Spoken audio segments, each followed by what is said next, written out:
Well, thank you, Vesna, and thank you everyone for being here today as we have the last day of the conference.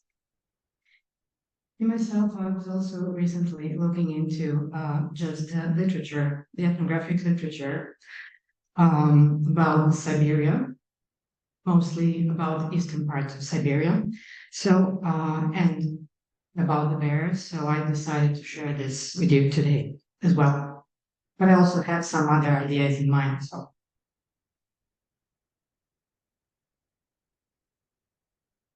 So with the aim to explore affective atmospheres, affects, and emotions associated with interactions of bears and humans, I focused on two different geographical areas where bears and humans have shared their environments and explored two distinct historical, cultural, and social settings.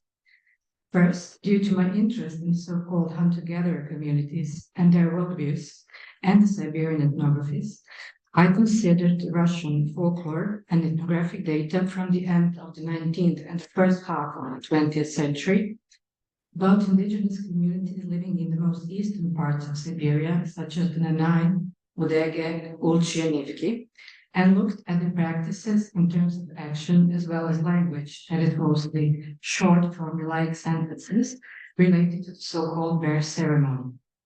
Second, since my wish to conduct and to do ethnographic fieldwork in Siberia has not yet manifested, and the further I got was to work with the Siberian ethnographic collections in the Kunstkamera Museum in St. Petersburg.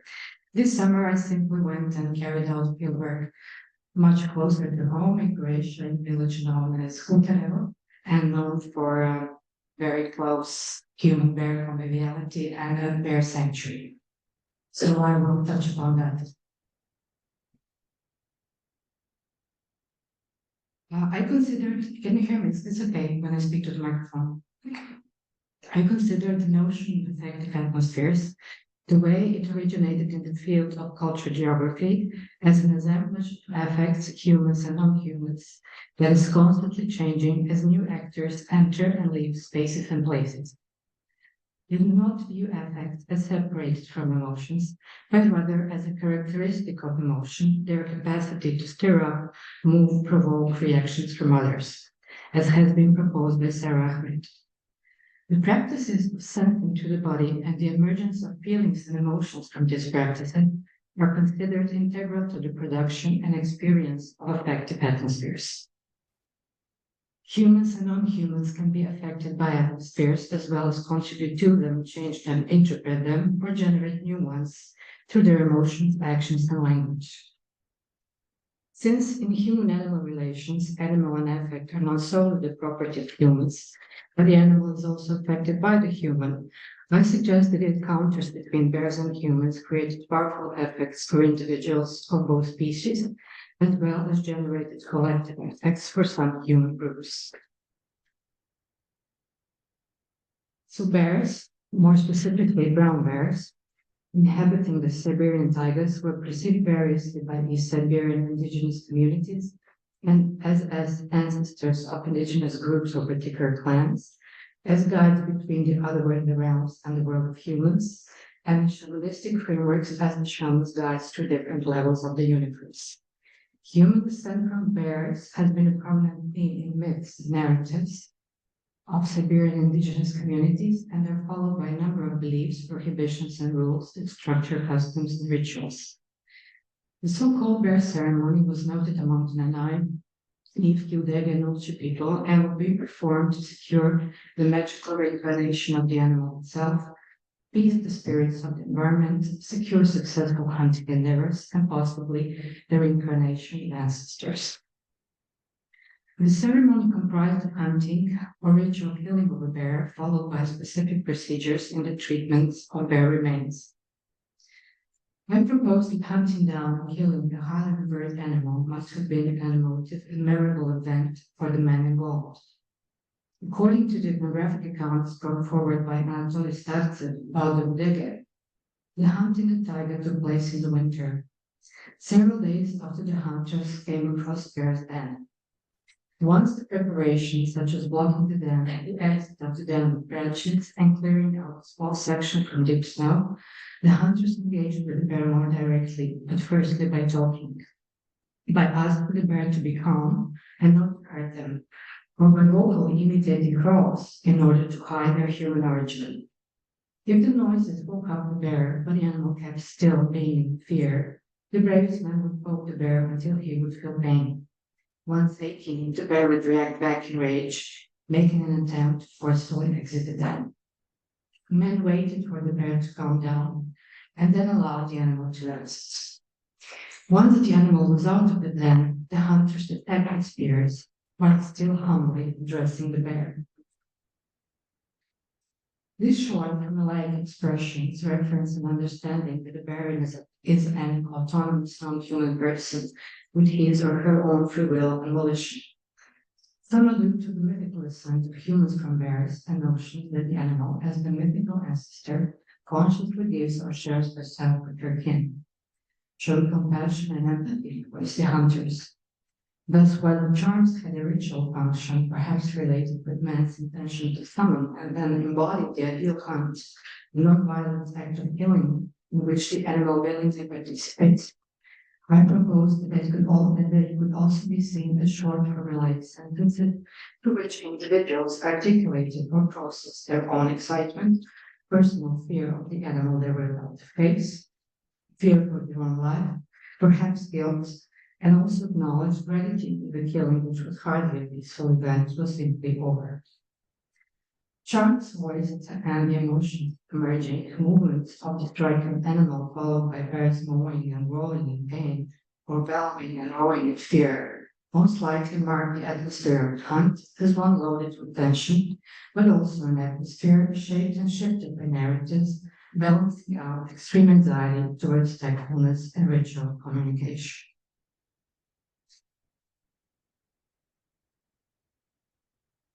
Once the killing was done, the bear was to be skinned, dismembered, and misarticulated according to certain procedures. For example, while the paws were cut off from the rest of the body, and the bear's head should have remained intact. Later on, the bear's eyes were plucked out and placed somewhere within the branches of the tree trunk so that they could see the first morning sun. Procedures continued until the fat was separated from the meat, bear, kidneys, and heart taken out, blood drained and offered to the spirits, and the reproductive organs placed in special containers and kept by women. The meat was then ready to be boiled and eaten at the feast, and charms were voiced as such actions were implemented.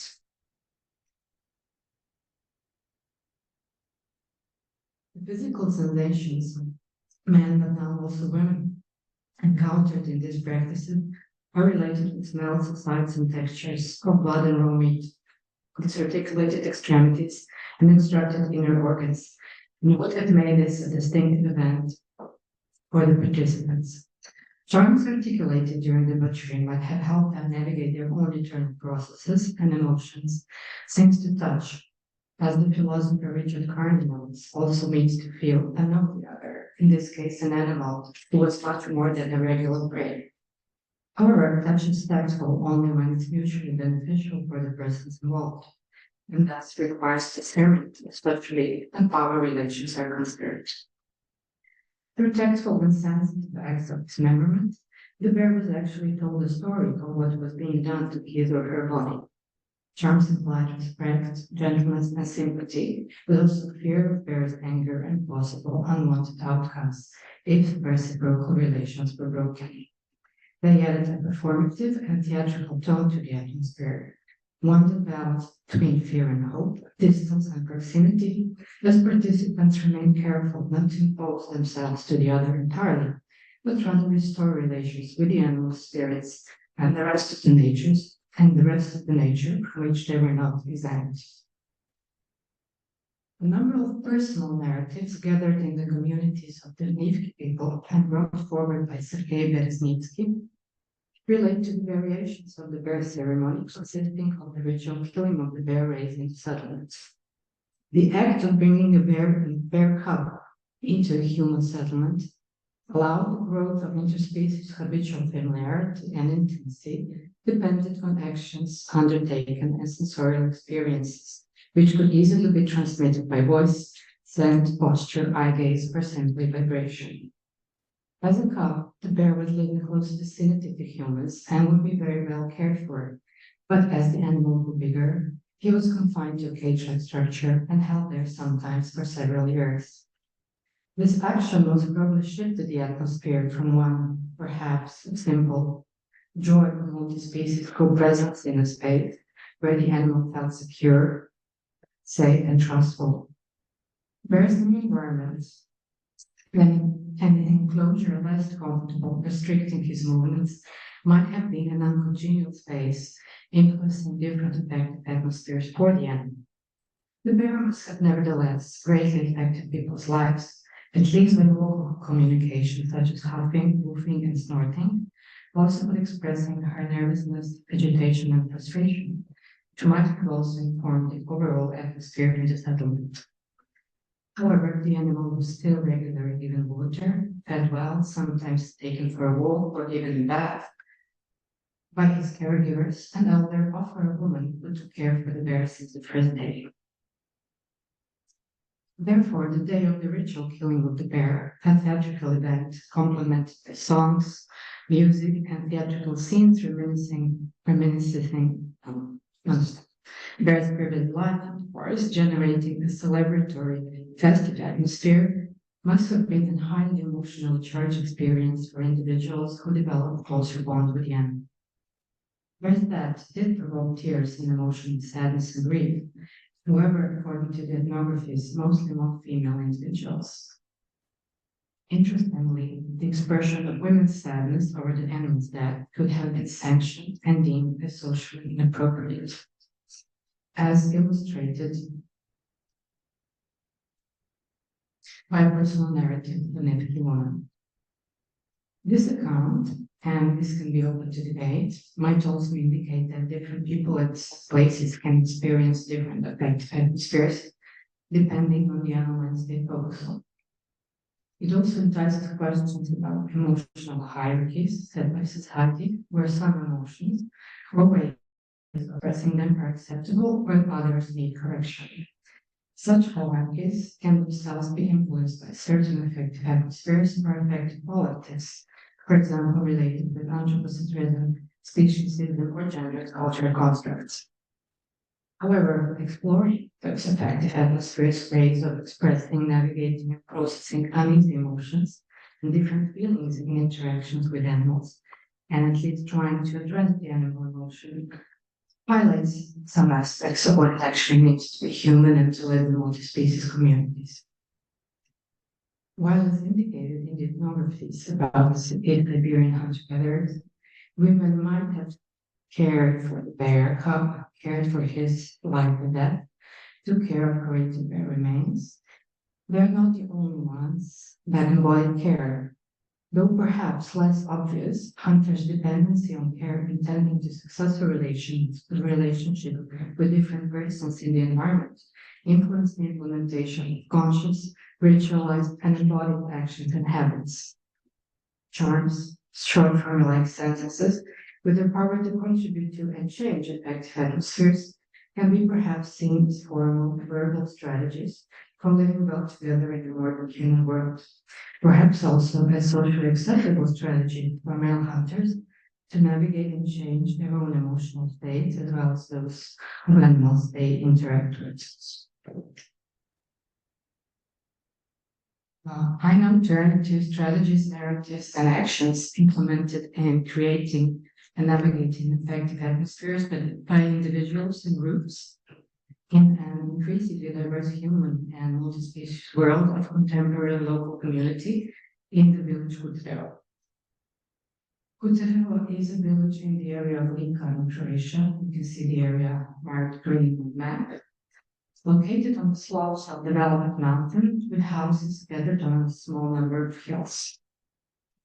As one of the informants mentioned, villages of this type have been fragile throughout history when in need of protection, but are especially suitable for the conviviality of humans and animals. Though people throughout history, encounters of local human population and bears have been and remain frequent. Though people experience a certain level of unease, excitement, and fear when finding themselves in the vicinity of the bear. In the personal stories about the encounters, several local women with different generations shared with me, concern, anxiety, and fear somehow do not come to the forefront. Instead, it seems that the meeting of the species relived once again as they voiced their stories were simply an inevitable most natural occurrence. Uttara is also well known for a bear refuge center or bear sanctuary established in 2005. With enclosed spaces for very young bear cubs found wandering sick or without their bear kin in the forest, and larger enclosures for adult bears, including one taken out from zoos or rescued from humans. The Bear Refuge is also a volunteering center, and the center houses around 300 volunteers yearly, mostly young individuals from all over the world, who offer various aid to the local community. However, their central task is to learn about bears, observe them, feed them, generally take care of them, and then educate both the local population and frequent visitors about bears, about their natural habitats and the importance of preserving them. They also discuss things such as land stewardship, the responsible management and protection of the natural environment through conservation and sustainable practices. In that sense, a very interesting action the volunteers undertook was the creation of the so-called mystic place. The mystic place is located at the very edge of the village, at the entrance to the forest, marked with a banner representing a white collar and mud ball, and a decorated animal skull. The notion that the forest and the broader environment of this area is shared with bears is acknowledged, expressed, and negotiated through different forms of land art. Natural features of rocks are painted into parts of bears' bodies, or bears' body parts have been painted onto them. Inscriptions indicate human kinship with bears and remind that persons of different kinds are and should be connected with nature, sharing respect, solidarity, and especially significant spirit. The mystic place has a designated meditation spot, a sitting area marked with words that define different natural elements, arranged amphitheatrically around the centering fireplace. The place almost exudes kind of a sacred atmosphere. It has an air of self-reflection or contemplation. The so-called dream catchers and painted woven skulls hanging from the trees, depending on how they catch the sunlight, combined with the crackling of trees, add a note of uncanny to the atmosphere of almost a natural shrine, where the human individual is reminded that indeed there are many other types of persons inhabiting the same environments. The domestic place is also a place of ritual communication. It is a place where ceremonies called Uttara mountain spirit are held, and they can actually be seen as different kinds of bear ceremony. Here, the volunteers get initiated in their relationship with the bear and with the nature. The ceremonies are held by the director of the bear refuge, who experienced a close physical encounter with the bear and was injured. He uses his forever changed arm to give the initiate a strong thrust on the shoulder with an arm, which symbolizes bear strength and power now being transferred to the young human individual. After the initiate words out loudly that he or she acknowledges the current needs and needs of the planet Earth and promises to engage 4 times a year in an environmental preservation action, they get a small wooden bear figurine to be worn around their neck on an adjustable strap. If worn tightly above the neck, it indicates that the person is currently experiencing a phase of self-reflection, sort of hibernation, and not in the mood with interaction with others. If worn loosely, the person is out of hibernation and ready to be engaged with the world again. In that sense, the figurine is much more than a souvenir or just a decoration. Though it is an artifact, it is an active agent in negotiating the emotional states of humans and highlighting similarities, shared qualities of bears and humans. However, if one walks through the mystic place and follows the trail uphill, one reaches the hilltop called Kopia, also called Cornucopia by some of the locals. It is used as a gathering location by the locals and volunteers. However, Kopia is also a burial ground where dead bears, wolves, either shot, hit by a car, or died from natural causes are buried. The resting places are clearly visible mounds noticeable in the landscape, and for the time being forming permanent parts of it. For bears, even a wooden memorial has been placed. The act of burying the wild animal can be seen as an act of care, indicating that they do not cease to be important once they're dead, but what is done with their bodies remains in a publicly shared space. Because the space is much used for gathering and spending time together. They remain a part of the community, and their burials represent a constant and material reminder that the landscape is shared. So if the historical hunter-gatherers use verbal charms and different embodied actions to tame or appease the hunted bear, or perhaps tease or harness their fear or anxiety, a state which is also determined by some authors as the beast or the wild within, in order to navigate and maintain the needed reciprocal relations between humans, animals, and bears. Perhaps the actions and descriptions made in the mystic ways may have a magical function as well. By evoking sharing, solidarity, human kinship with the bear veneration, which, as the dead archaeological finds was reflected and constructed in material culture, most probably since the Upper Paleolithic. The mystic place and hilltopia can be seen as contemporary places of re-enchantment from the bear. Places where one can experience a deeper sense of wonder, and one is reminded of the importance of ritual and spiritual communication in the time of environmental unease.